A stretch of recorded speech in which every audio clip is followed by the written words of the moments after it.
Okay, it's going to be a review of AEW Winter is Coming 2022. I think Winter is Coming is probably, the sixth, biggest AEW show of the year. Last couple of years, a lot of memorable things have happened. You had the debut of Sting. You had Kenny Omega turning heel and winning the belt at 2020's Winter is Coming. And then last year, you got a classic opener with Bryan Danielson and Hangman Adam Page for the championship. I think they went an hour. So, yeah, that was definitely a classic match. So yeah, Winter is Coming. It's probably been my favorite Dynamite special. I mean, obviously I'll put the four pay-per-views ahead of this, and then Grand Slam will probably be number 5. But yeah, Winter is Coming. To me, this is in terms of just special moments, matches delivering especially from a marketing standpoint. It's definitely been a nice concept so far. So with 2022, it wasn't quite as memorable as the last couple of years, but they were able to give the opportunity to Ricky Starks, up and coming young talent, and I thought they really followed up on an amazing segment and promo with MJF and Ricky Starks and gave them the main event here. So that was really cool, but. They actually start off this thing with the best of 7 series. So this is match 4 in the best of 7 series for the Trios Championships. And it was really weird that when they start the show, they actually have the NBA on NBC theme music playing, which was amazing. But, this was during the 90s when this song was really popular. So obviously you think of Michael Jordan and the Knicks and Charles Barkley and all those great, stars from the Dream Team era. But I don't know why they were playing it. They did, I remember the Elite came out with the, Space Jam song, back at Fight for the Fallen last year. But I'm not sure why they kept playing that theme whenever they were advertising this match right here. But yeah, this was match 4. This was definitely more of a storytelling match, just kind of a match to set up the no disqualification match in match 5. You had Nick Jackson selling an ankle injury, going to the back and then coming back out during the actual match, which was cool. It really kind of brought the crowd back to its feet when he did come out. But, Death Triangle, once again, they took out that hammer. The referee was busy with Pac. Something was going on there. Then they hit Nick Jackson's ankle, and then they put him in the ankle lock. I think it was Ray Phoenix. He put Nick Jackson in the ankle lock, and he taps. So yeah, Death Triangle is actually up 3-1. And then Kenny Omega talked about how in real sports it's tough to come down from a 3-1 deficit.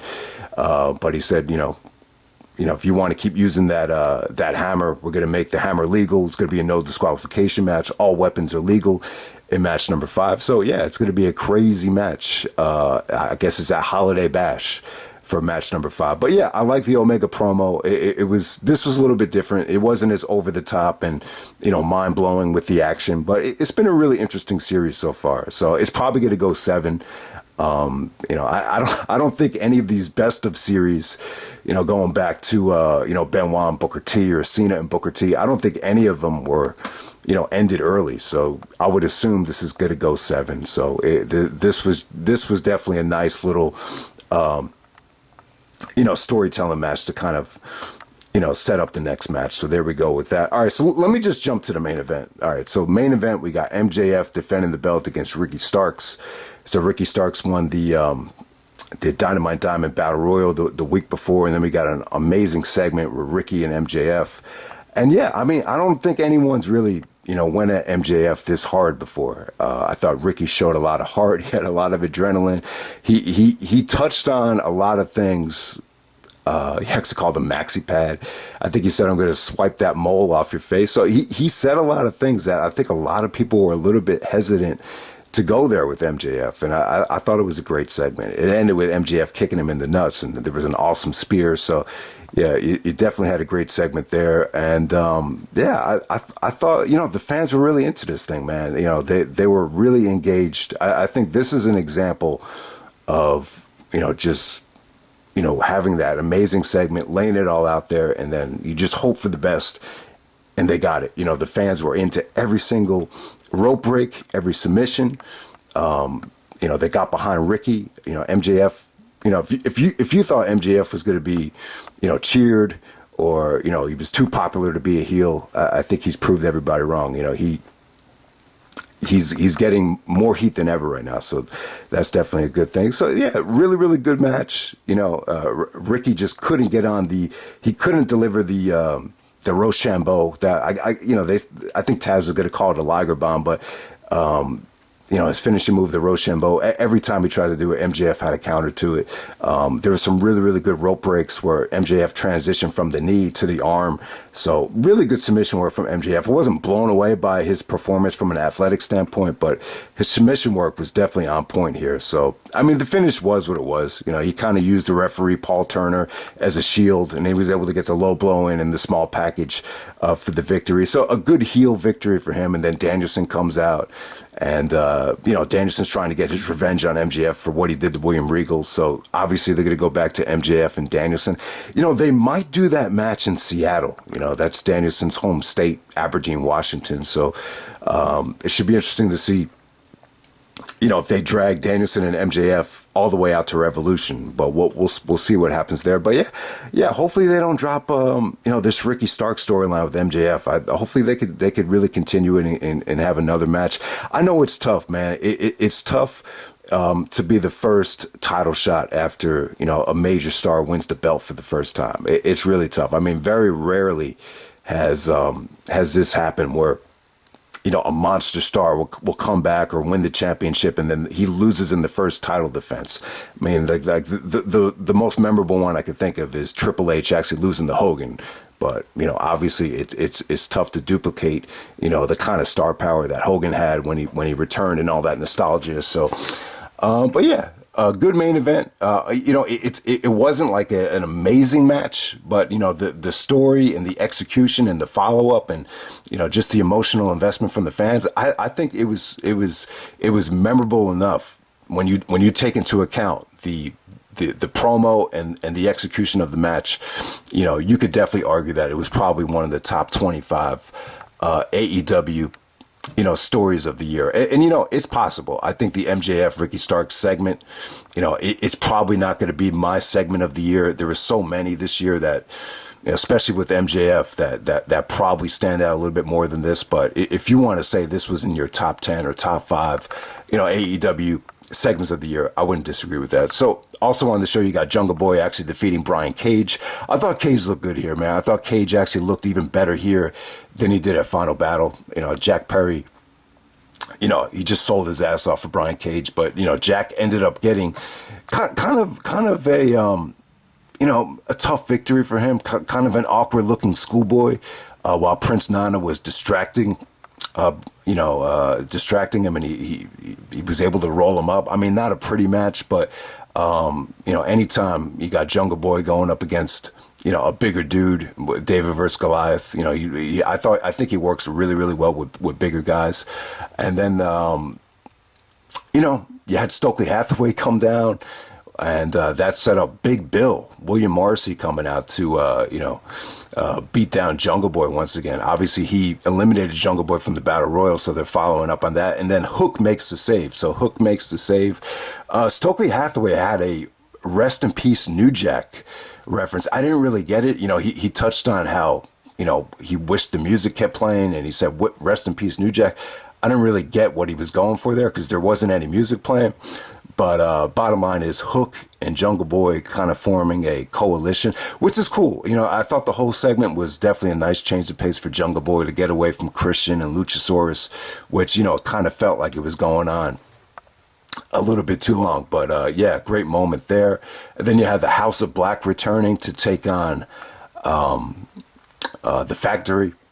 So this was pretty much 25 seconds, and Malachi Black ended up hitting the spinning heel kick for the victory there. But yeah, the reception for the House of Black was really, really good. They got a House of Black chant, and yeah, it definitely came off great. It definitely had a cool factor.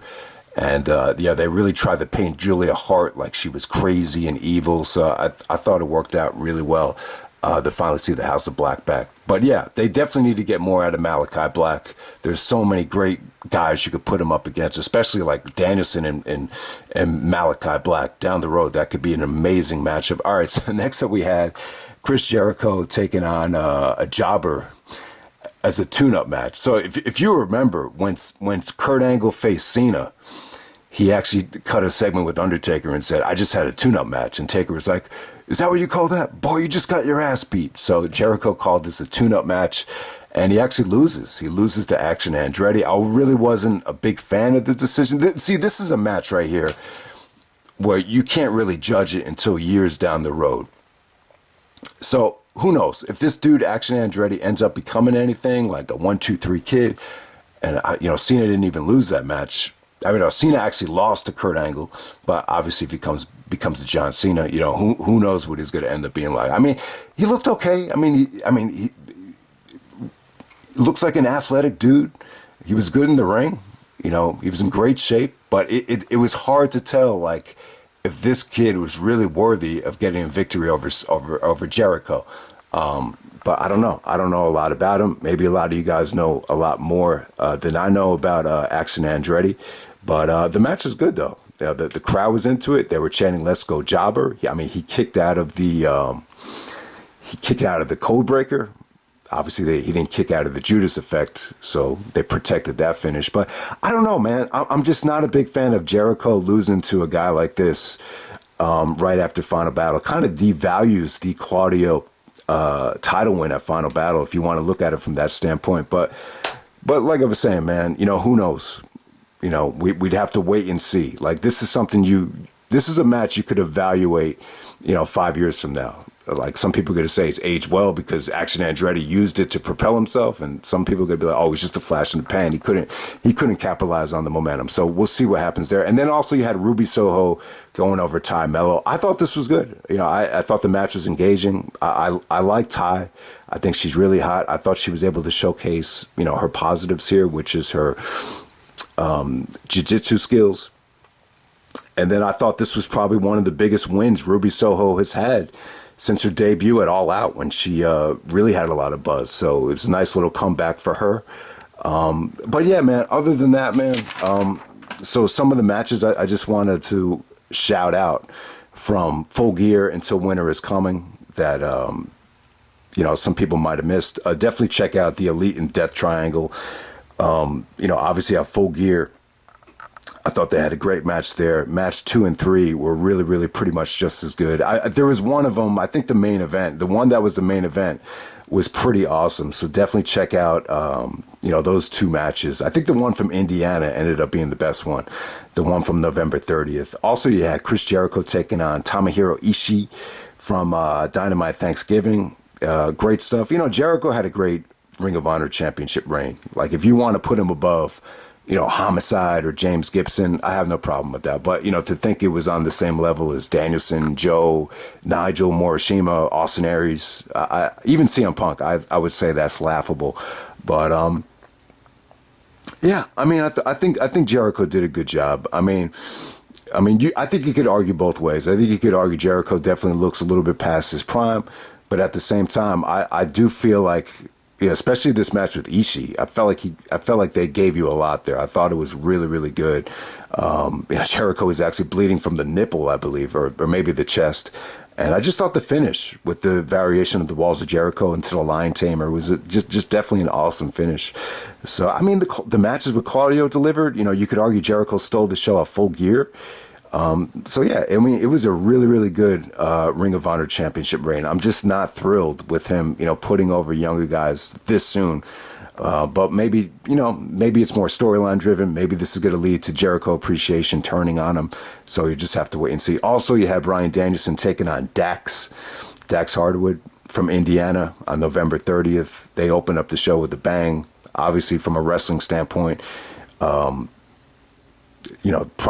one of the better pure wrestling matches that Bryan Danielson had all year. No doubt about that. Also, Samoa Joe and Darby, that was pretty sweet. This was even better than Samoa Joe versus Juice Robinson. The Juice Robinson match, I thought it was okay. I think that was a match that, just definitely needed a little bit more build-up. But this Darby match, man, I wish they had this kind of match at Final Battle for Joe. It was awesome, man. There was just some, crazy stuff going on in that match. Yeah, awesome stuff right here. Darby, like some of the stuff that Joe did with Darby was just must see stuff. I mean, crowd was incredible for that match. So that might have been, I hate to say it, this might have been the best Samoa Joe match all year. The Acclaim versus FTR, really good stuff. What it really did was it really got you excited. The Acclaim won, but at the same time, it really got you excited for Final Battle without, getting the Briscoes. You couldn't use the Briscoes on television. So what they did with the Gun Club, or Billy Gunn's sons, whatever you want to call them, pulling out the dog collars out of the stocking, I thought that was really creative. Nice little creative way to get you excited for Final Battle. And obviously they delivered with the dog collar match. That was easily the best dog collar match I think they've ever had. That was even better than MJF versus Punk, and even better than the ones that Punk had in Ring of Honor. I'll definitely give it that. I'm just saying, if I had to pick, the best match from that trilogy with the Briscoes and FTR, I'm just going to go with Supercard of Honor. But, everybody's different. Everybody's going to have different tastes.